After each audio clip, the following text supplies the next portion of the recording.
छत्तीसगढ़ की जिस तरह से घोटाले की जांच और झारखंड तक आज महादेव सट्टा ऐप के बाद सीबीआई की झारखंड के शराब घोटाले में एंट्री हो रही है।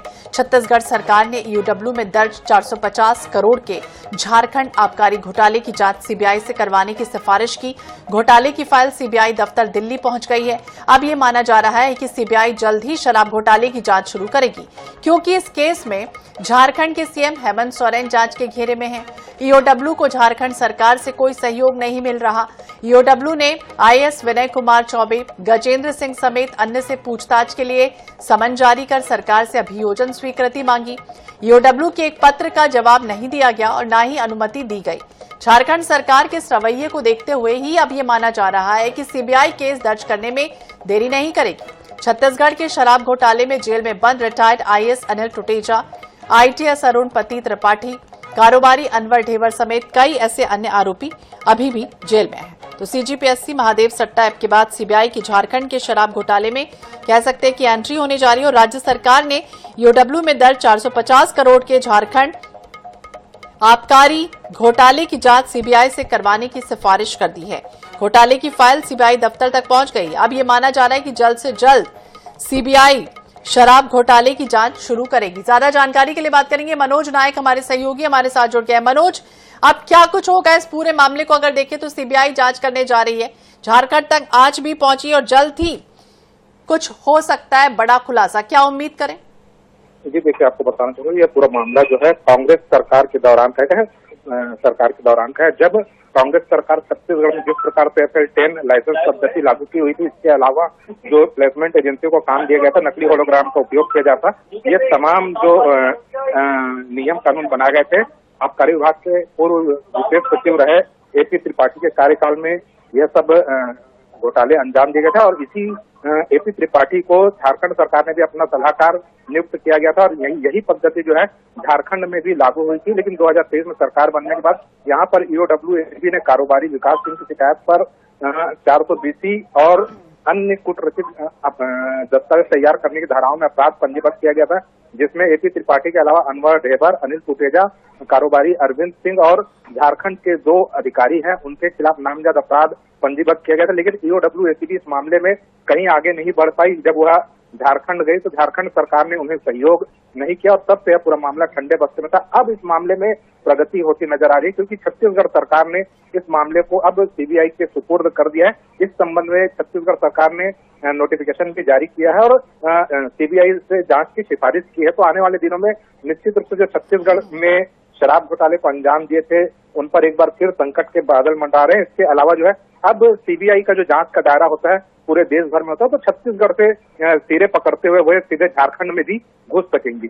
तो बिल्कुल, यानी मनोज देखिए, छत्तीसगढ़ में जिस पैटर्न में घोटाला हुआ, ठीक उसी पैटर्न में झारखंड में भी शराब घोटाला हुआ, तो क्या आप दोनों के तार को जोड़ने की भी कोशिश होगी? जी निश्चित रूप से सबसे पहले जो है सीबीआई जो है पहले छत्तीसगढ़ ही आएगी। इस मामले में FIR दर्ज करने का जो कार्रवाई होगी छत्तीसगढ़ से शुरू होगी, क्योंकि कहीं ना कहीं इसके तार जो है झारखंड तक जुड़े हुए हैं। तो यहाँ से कार्रवाई करते हुए सीबीआई जो है झारखंड भी जाएगी और झारखंड में तत्कालीन जो आबकारी सचिव रहे और जॉइंट सेक्रेटरी रहे हैं विनय कुमार चौबे और गजेंद्र सिंह, उनसे भी पूछताछ की जाएगी। तो निश्चित रूप से आने वाले दिनों में झारखंड के भी जो तत्कालीन जिम्मेदार जो जनप्रतिनिधिगण हैं और अधिकारी हैं, उन पर भी अब संकट के बादल। देखिए, अब ये सबसे बड़ा सवाल मनोज ये भी समझना चाहेंगे, क्योंकि अब झारखंड में अगर जांच होती है तो छत्तीसगढ़ में भी तार जुड़ेंगे और कहीं ना कहीं पूर्व मंत्री कवासी लखमा भी राडार में आ सकते हैं।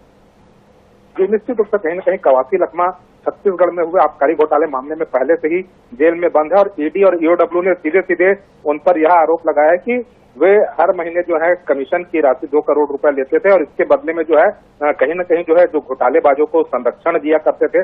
और जबकि छत्तीसगढ़ में जो पूरी पैटर्न लागू किया गया था FL10 पद्धति के अलावा जो है जिन प्लेसमेंट एजेंसियों को काम दिया गया था, नकली होलोग्राफ का जो काम हो रहा था, वैसी ही पद्धति जो है वहां भी लागू की गई थी झारखंड में भी। तो निश्चित रूप से यहाँ से जब यदि जांच आगे बढ़ेगी तो झारखंड में भी सीबीआई की टीम पहुंचेगी और वहां पर भी जो है सीबीआई का एक्शन देखने को मिल सकता है। तो बिल्कुल छत्तीसगढ़ सरकार ने सीबीआई को रिपोर्ट सौंप दी और देखना होगा क्या कुछ होता है। नजर बनाए रखी। बहुत बहुत शुक्रिया मनोज, जानकारी के लिए, बातचीत करने के लिए। कई लोग इसमें राडार में हैं। छत्तीसगढ़ सरकार ने जिस तरह से सीबीआई को सौंप दी है झारखंड शराब घोटाले की जांच, सोरेन कई आईएएस के घेरे में है। रायपुर में जिस तरह से रची गई 450 करोड़ के घोटाले की साजिश,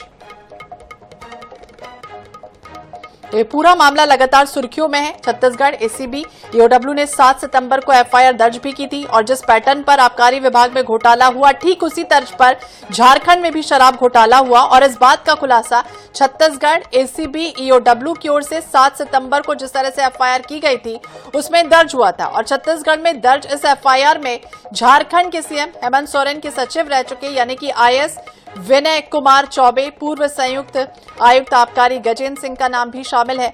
और ऐसे में दोनों ही अफसरों पर रायपुर ईओडब्ल्यू ने धोखाधड़ी, आपराधिक षड्यंत्र रचने की धाराओं में नया केस दर्ज किया है। वहीं छत्तीसगढ़ के लिकर सिंडिकेट से जुड़े सभी लोगों के इसमें नाम भी सामने आए थे।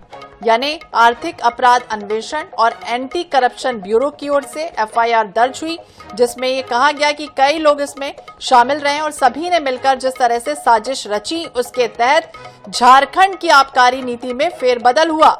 इसके बाद राज्य में देशी और विदेशी शराब का टेंडर भी सिंडिकेट के लोगों को दिलवाया गया। झारखंड में बिना हिसाब की डुप्लीकेट होलोग्राम लगाई गई, देशी शराब की बिक्री की गई, साथ ही विदेशी शराब की सप्लाई का काम FLL 10A लाइसेंस के रूप में नियम बनाकर अपने करीबी एजेंसियों को दिलाया गया।